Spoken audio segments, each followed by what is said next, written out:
Political दल जो है ना, जहाँ बैरिकेडिंग लगाया उसके बाद उसके अंदर गाड़ी में रखा है। यहाँ आया हूँ एक किसान का बेटा बन के, और किसान इस आंदोलन को लड़ रहे हैं और जीतेंगे। और जो इस आंदोलन को बदनाम करने के लिए तमाम तरह की साजिश है। मैं अभी देख रहा था सिंगू बॉर्डर पे फोर्स खड़ी है और पथराव हो रहा है और फोर्स जुबिदू खड़ी है। कमाल, ऐसा कैसे हो रहा है? सरकार किसानों को बदनाम करना चाह रहा है। फोटो भी आ रही है, वो सब बीजेपी के लोग हैं और सिर्फ और सिर्फ आंदोलन को बदनाम करने के लिए। जो शांति आंदोलन 5 महीने चल रहा है, 3 महीने से अपने अपने प्रदेशों में चला और 2 महीने से यहाँ कोई हिंसा नहीं हुई। और अगर कोई कुछ कहता तो हाथ जोड़ लेते, ऐसे हमारे अन्नदाता किसान। अब उन अन्नदाताओं को बदनाम करने के लिए सारे जोड़ लगा दिए। आपकी पार्टी किस तरह सपोर्ट कर रही है? आप किस तरह सपोर्ट कर रहे हैं? जन समर्थन जो है, जनता मालिक होती है, जन समर्थन। और अब ऐसा नहीं होने देंगे जो कल हुआ है। ये जो हमला हुआ है ना, मैं पश्चिम से आता हूँ। किसान मजदूर एकता, ये केर साहब मेरे बड़े भाई और मैं उनकी आंखों में आंसू नहीं देखी। अब ये दोबारा नहीं होगा। ये पूरा खोड़ा हमारा और ये पूरी कोंडली हमारी है, पूरा देश है। ठीक है। नहीं, मैं यही के बता रहा हूँ। इसी बॉर्डर पे 1 लाख लोग इकट्ठा करवा के आंदोलन बिठा देंगे, क्योंकि आंदोलन शांतिपूर्ण चलना चाहिए। इसलिए हम लोग ज्यादा वो नहीं कर रहे। किसानों के 2 विधायकों पर गंभीर आरोप है कि इन्होंने माहौल बिगाड़ने की कोशिश की कल, जिसमें लोनी के विधायक है, साहिबाबाद के विधायक है। शाहीन बाग का धरना बिगाड़ने के लिए बीजेपी के नेता गए थे और यहाँ का धरना बिगाड़ने के लिए भी बीजेपी के नेता। और उनको छूट कौन दे रहा है कि वो आके हिंसा करा के कल रात लाठी ठोकी हमारी बहनों पे, जो बहनें हमारे हमने देखा उसमें खुले आसमान में बैठी थी हमारी बहन, छोटे छोटे बच्चे। ये इनको आरोपी बना रहे हो। आपका और मेरा दोनों का रिश्ता जो है रोटी का रिश्ता है। हम सब रोटी खाते हैं, रोटी के बिना कोई नहीं। और जो रोटी देता है उसे आतंकवादी बता रहे, उसको और उस पर आरोप लगा रहे हो। जब कोरोना काल से देश लड़ रहा था ना, लॉकडाउन में, इन्हीं किसानों की वजह से हमारे जैसे लोग जो है ना वो रोटी खा पाए। किसानों का अपमान बर्दाश्त नहीं। बिल्कुल जुड़ूंगा, और अगर ज्यादा जरूरत पड़ी तो अपने लोगों से अपील करूंगा कि मैं भी बैठ जाऊंगा कि वो भी आ जाए। और आप जानते हैं मैंने पहले भी आंदोलन किया, और आंदोलन की ताकत जो है ना वो लोकतंत्र में सबसे ज्यादा।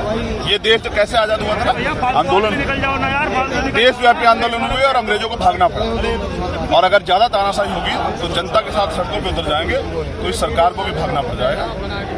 जनता मालिक होती है। इन्हीं जनता ने बनाया था। जिस मुजफ्फरनगर से बने थे ना, वो ही मुजफ्फरनगर आज कल रात के कॉल पे 2 लाख लोग इकट्ठा हुए थे। और 2 लाख नहीं, 2 करोड़ लोग इकट्ठा होंगे। देश जो है एकजुट हो रहा है। जन समर्थन है। मैं खुद ट्रैक्टर रैली में था, दारूहेड़ा से, ट्रैक्टर परेड में, और ऐसे लोग निकलने आए, तिरंगा लहरा रहे थे, फूल बरसा रहे थे, पानी खाना सब प्रोवाइड करवा रहे थे। और वो लोग थे जिनको देख के लगता था कि ये शाम का खाना कैसे खाते होंगे। इससे स्पष्ट होता है कि जनता जन समर्थन हो गया, और जन समर्थन को तोड़ने के लिए तमाम तरह की झूठी अफवाहें फैलाई जा रही है।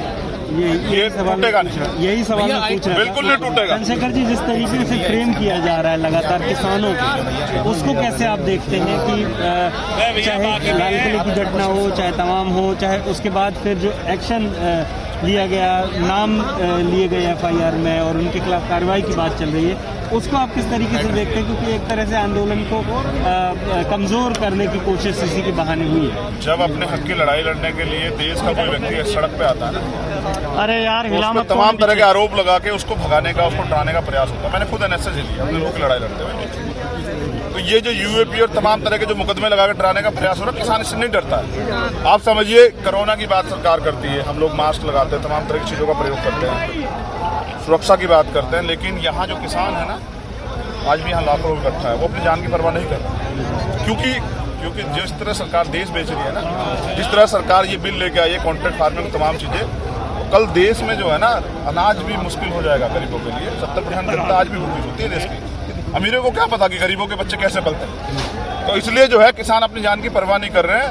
तो वो जो किसान जान की परवाह नहीं कर, मुकदमों से नहीं डरता। सरकार को नहीं समझ आ रहा, आ जाएगा। जब इसलिए ये वही किसान है, इन्हीं के घरों से जो है भगत सिंह पैदा होते हैं, इन्हीं के घरों से चंद्रशेखर आजाद पैदा होते हैं। और मैं तो नाम से चंद्रशेखर आजाद हूँ। सरकार को ये जुल्म सितम भारी पड़े। मोदी जी समझ करें, उनको सद्बुद्धि मिले, उनको पता लगे कि ये देश के अन्नदाता, इनको आरोपित करने पे, इन पे झूठी अफवाह फैलाने से कुछ नहीं होगा। इनकी बात को मान के जो है वो काले कानून वापस लिए जाए, तब जाके मुझे लगता है देश में बिजली पानी बंद कर दे, किस तरह देखते हैं आप? अरे किसानों ने कहा तो इतना पानी गाँव से नहीं ले आएगा। कि दिल्ली में अगर पानी घर घर चाहिए तो उतना पानी पहुंचा देंगे। देखा नहीं आपने कितना हमारे गांव में ये जो यूपी है ना, ये इधर जो पीछे यूपी है, इसमें बहुत से सरकारों में बिजली नहीं आती है। तो हम लोग तो वो है जो टोर्च जला के जो है, हमें तो आदत पड़ी हुई है, हम इससे नहीं घबराते। और किसने शिकायत की कि भाई बिजली नहीं है, अरे मोबाइल है तो टोर्च जला जला के जी लेंगे, लेकिन आंदोलन कमजोर नहीं होगा। आंदोलन इतना ताकतवर होगा और कल जो हुआ है उससे बाकी लोग जो घर चले गए तो उनकी आंख खुल गई। 4 घंटे बिस्लरी का पानी पड़ा था भाई, देखा समझ नहीं रहे? आप लोगों ने कवर नहीं किया। मगर ये मीडिया से भी मेरा निवेदन है 4 घंटे कि ये जनता को डराना बंद करेगी। पुलिस क्या कर लेगी? पुलिस में भी तो हमारे लोग हैं, वो नौकरी तो करते हैं लेकिन इंसान तो वो भी है। तो इंसानियत, उनका जमीन इतनी जल्दी थोड़ा मर जाएगा। तो ये जो जुल्म जाति तानाशाही हो रही है ना, इसके पीछे सरकार है और सरकार को ये समझ जाना चाहिए कि आंदोलन नहीं खराब होगा। इसलिए किसानों की मांग जल्दी माने, किसान अपने घर जाए। 120 से ज्यादा लोग चले गए और 120 से ज्यादा लोग शहीद हुए हैं। प्रधानमंत्री का इंटरव्यू नहीं आया अभी तक, और इन्हीं किसानों ने बनाया था प्रधानमंत्री। चंद्रशेखर जी, आप मानते हैं कि क्योंकि संसद का सत्र भी शुरू हो गया है, इसी सत्र में सरकार को चाहिए कि ये बिल वापस करे और संवैधानिक रूप से? बहुत अच्छी बात आपने मेरे याद दिला दी। बंगाल में रैलियां हो रही हैं और यहाँ सत्र नहीं चलेगा, संसद का सत्र चलेगा। बजट की बात आगे तो चल रहा है, इसी में होना चाहिए और करना चाहिए। और अब अपनी खुशी से नहीं करेंगे प्रधानमंत्री, अब करेंगे तो जनता के दबाव में करेंगे, किसानों के दबाव में करेंगे, खुशी से नहीं करेंगे। तो जनता तो अपना काम कर चुकी और बाकी जनता तैयार है। और अगर और कुछ जुल्म जाती होगी तो मुझे लग रहा है कि पूरा देश सड़कों पर आ जाएगा। प्रधानमंत्री को ढूंढना पड़ेगा कि कहाँ जाए।